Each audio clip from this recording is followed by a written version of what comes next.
Yeah, I went to the zoo yesterday. That's changed a lot since I've been there last.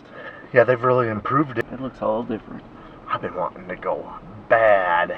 That gorilla's awesome. The silverback? Mm-hmm. The big one? Yeah, Dan died, so now they got a different one. Yeah, this new one is big. I've seen him, but a couple of years ago. Yeah, I've been asking Jenny to go, but it's been too hot. She's like, let's wait till it cools down, so we'll probably go soon. He's got a lot of intelligence when you look at him. His eyes just look like they're, just there's thought there, Gorillas are so smart. They had a baby one there too. It was pretty cool. It was running around, jumping on, swinging across ropes and stuff. Yeah, I like that one gorilla that they taught sign language to. So neat to be able to speak to a primate with sign language and know what they're thinking and wanting and... Mm-hmm.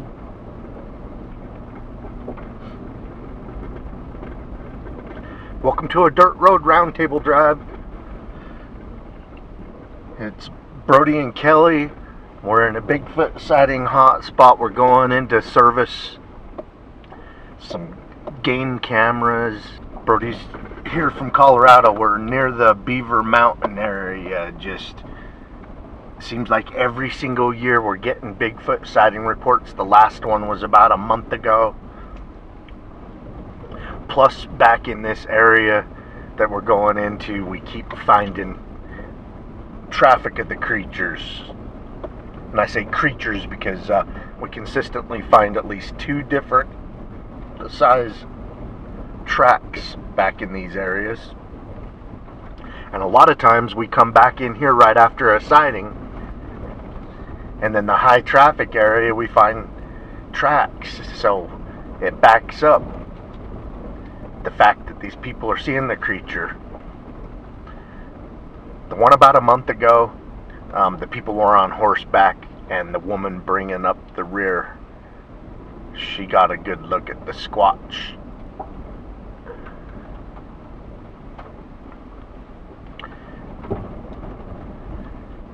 Yeah, Brody went with us on an expedition out to near the Cody area. It's the area we went to is where I received some Bigfoot sighting reports between Cody and the border of Yellowstone, and then also there's a couple of them I received up by the Beartooth Mountains and Beartooth Pass. Yeah, Sunlight Basin area is one that we went in to investigate. Now, this is crazy. I've been up in that area many, many times, and over the last 12 years, I've seen 5 grizzly bears and 1 or 2 black bears. But this trip, over a 3-day period, and one of the 3 days, we saw black bears in different spots. 1 black bear before dark, 1 after dark. We filmed them too. Filmed them, took pictures. And then before the day that we seen 2 days before, we saw 1 black bear. It was headed for some huckleberries. Got inside the huckleberries and just went to town. Okay, I don't know if Brody knows this, but one of the black bears that we filmed during the daylight, the day that we got 2 of them,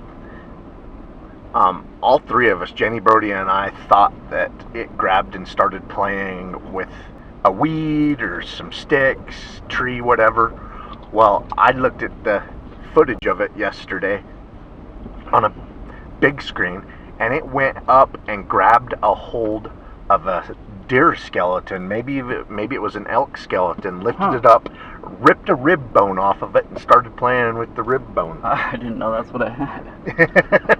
Yeah, when we play this video, I'll put that on there.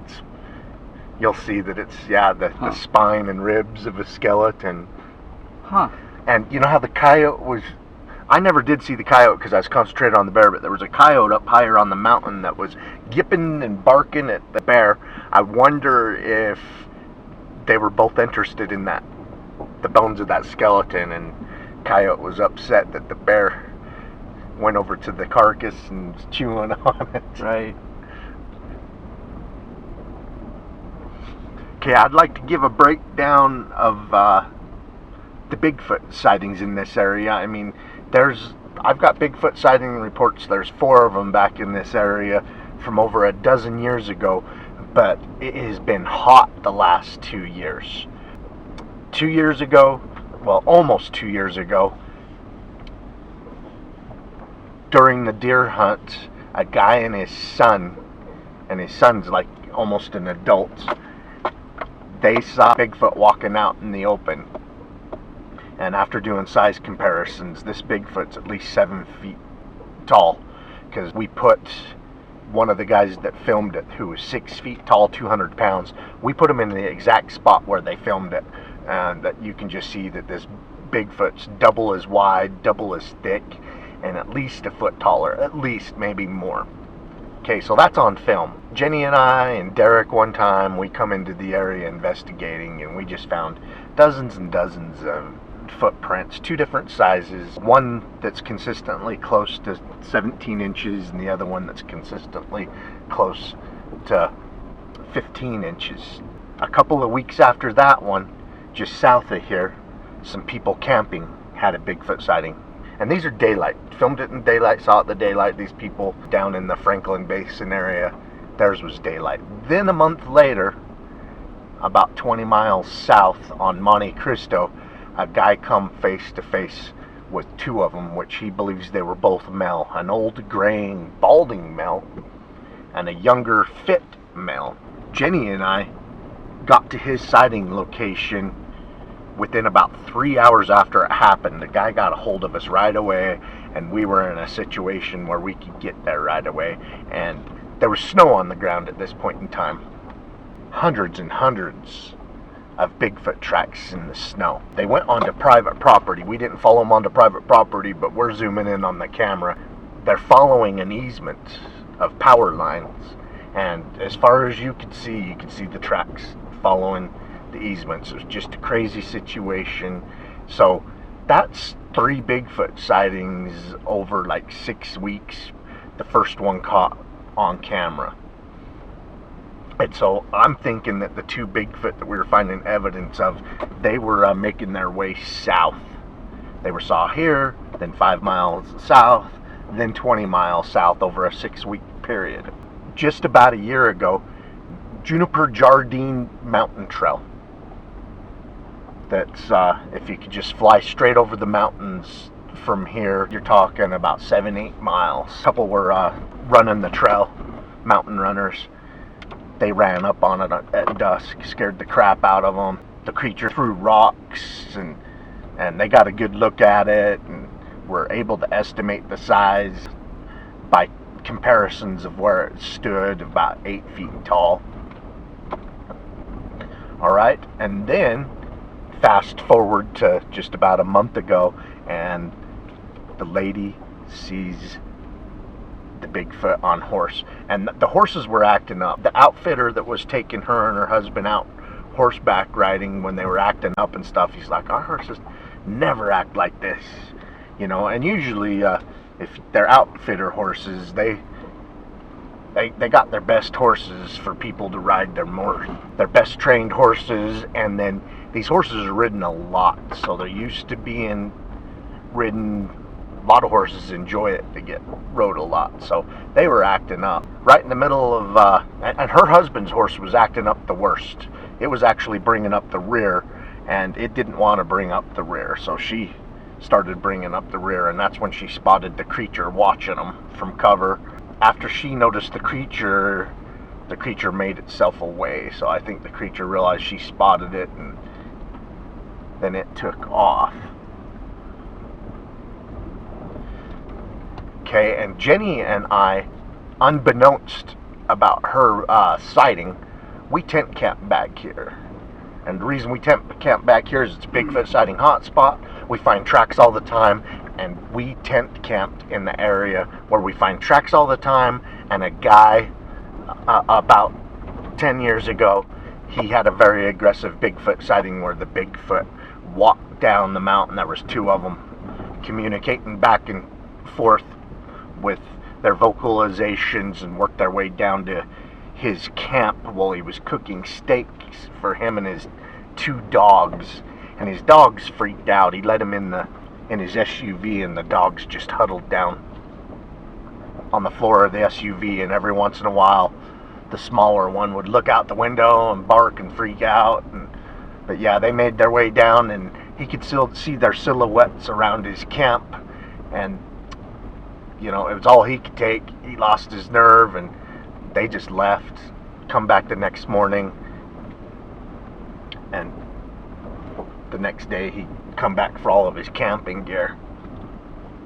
So Jenny and I, we tent camped back here, and we tried to recreate that guy's sighting. We cooked some steaks the very first night that we were here, and nothing happened. We did hear bear vocalizations that night. Bears going down to the river to forage or get a drink or whatever. But it was the next night that we had something crazy happen, and my gut feeling is it may have been a mountain lion and her too. But yeah, we started our campfire just after the sun went down, sitting there, and we'd only been relaxing in front of the campfire about 15 minutes, and up on the mountain, it couldn't have been more than 50 feet away, something hissed, growled all at the same time. And it did it pretty loud, and you could tell it was directed at us. And then it waited a couple of seconds later, and after it got our attention, and did it again, even louder. Freaked us out. Jenny grabbed her .44 and loaded it. And that's the first time we've ever been at base camp where we felt like we had to do that. Alright, but unbeknownst to us, like 2 or 3 days before we were tent camping is when the gal spotted up here near Beaver Mountain, is where the gal spotted the Bigfoot. She reported it to us a couple of weeks after it happened, and then I was like, hey, we were camping up there shortly after it happened, and didn't realize she had her sighting. Jenny and I found, or I shouldn't say Jenny and I, the next morning after our ordeal, I went up behind our camp looking for tracks to see if I could figure out what made that vocalization, thinking, I'd find mountain lion tracks, but the ground was pretty tough. Plus it had lots of rock.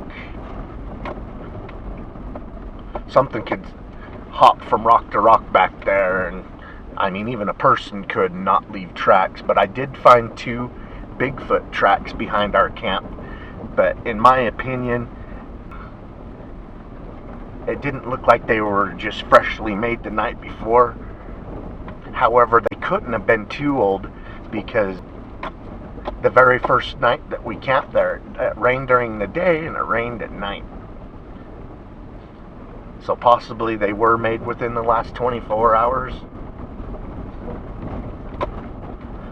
Yeah, whatever vocalized at us while we were sitting at the campfire, you could tell it was happy. It was not happy that we were there. So we keep a close eye on this area, and hopefully there's something cool on those game cameras.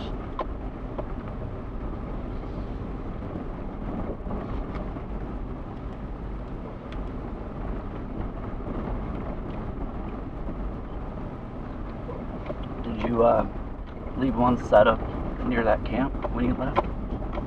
Yeah, there's one of them within 100 yards of that camp. I really don't want to set it up too close to the camp, because people do camp there.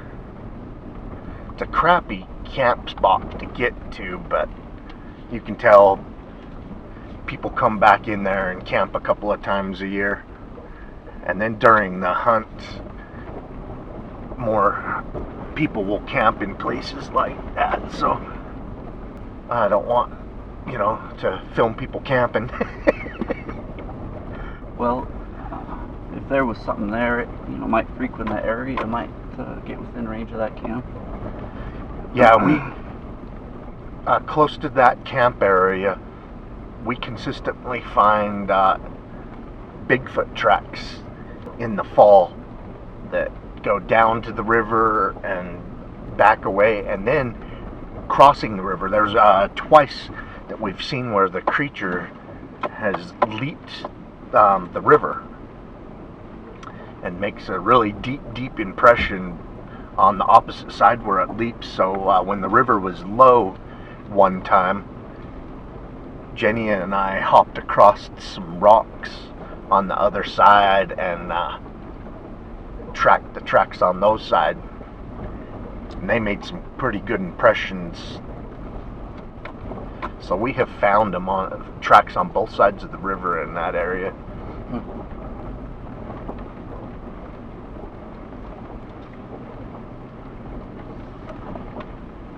I've only been back up in here one time. It was quite a long time ago. Yeah, it was like 10 years ago. Yeah.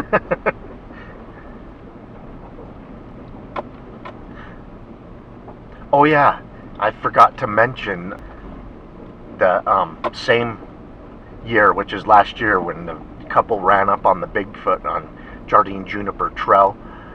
We come back here that year to investigate some vocalizations. Some people emailed us and said, hey, we've been hearing some vocalizations back there and we think it's Bigfoot. Sounds like, you know, the stuff that they play on TV that everybody thinks is Bigfoot. And it's like, okay.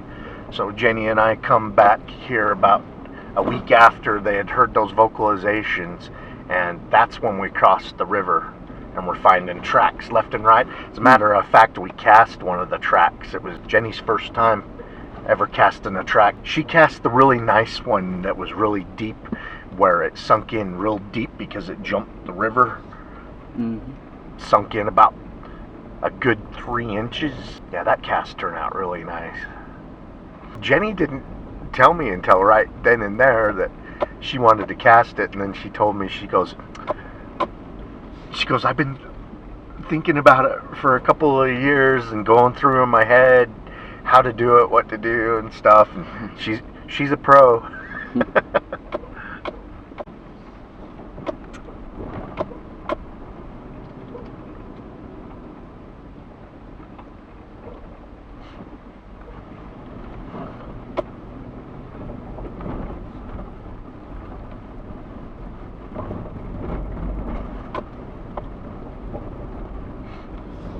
Okay, I'm going to stop and look for tracks by the river. This isn't where we're hiking, but this is where we constantly find tracks. Oh man. The first time we found tracks there is when we were investigating the video, and Jenny's like, let's go to Beaver Creek. Somewhere over here, Jenny had me stop the car because she saw a big old track, and she went out and looked at it like right here or something, and it was a moose. And then we just started following the river, looking around, and when we got around to that bend is where we saw the place where it leaped and left a bunch of tracks. Was there a specific month that there's activity that goes on here, or is it just any particular? It doesn't matter. We find the most activity between September and October. Those 3 months. September and October, those 2 months is when we find most of the freshest tracks.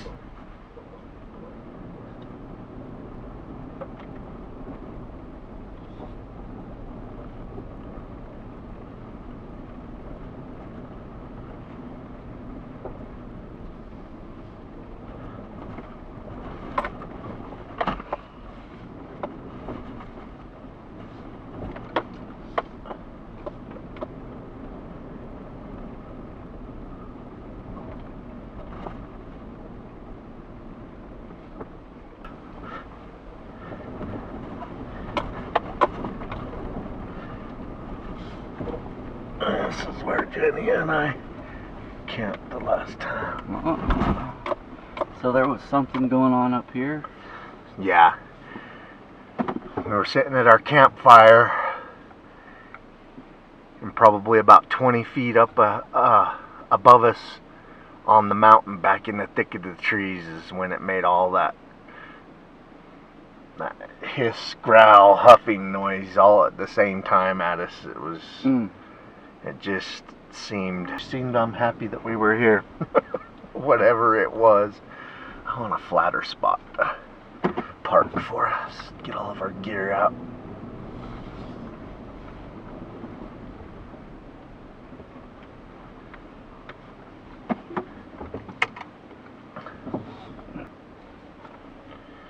Are there any longer hikes that we're going on, or just back here, I guess? Oh, okay. Just wondering why I want to grab.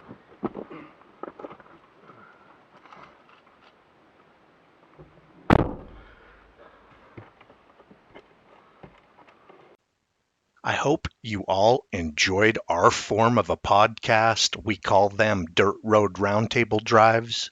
Keep on watching. We're going to keep on squatching.